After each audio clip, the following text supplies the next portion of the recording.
Welcome to solverfy.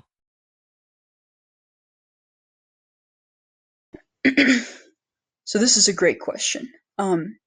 Inertia is an object's resistance to motion if it's stopped, or resistance to changing its momentum if it's moving.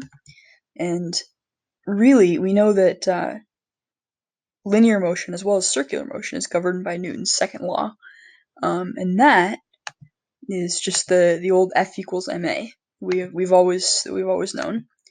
So that's F equals ma, where the force is equal to the mass times the acceleration. Now, the force is how hard you push it.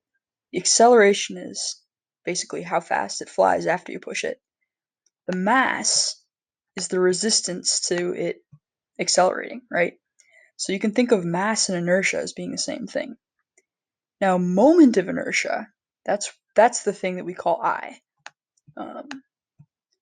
That's the thing that we always refer to at I. Now, there's an analogous equation to F equals ma for circular motion, and that is torque, which we represent with a tau, is equal to I times alpha.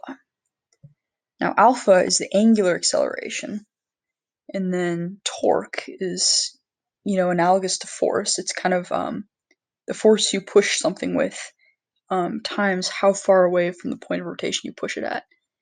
And then this is the moment of inertia. So this has to do with the resistance to rotating. And you know how when you sit on those office chairs and you kind of like spin in circles for fun, like when you're bored, and you spread your arms out, you don't rotate very fast, but then when you pull them in, you rotate really fast. Well, that's when all the mass is concentrated near the point of rotation. That's like having a low moment of inertia. And when it's spread out farther, it's a higher moment of inertia. So if mass is proportional to inertia, then two things obviously can have the same mass, right? But if they have different shapes, then they can have different moments of inertia. So yeah, it is possible for two different things to have the same inertia, but two different moments of inertia. I don't think you should probably have to know this at your. Sorry. I think it's unlikely that you'll have to know this at this level. But if you need an equation for moment of inertia, it's I is the summation of every object that you're looking at times the mass of that object times the distance that object is from the rotating point squared.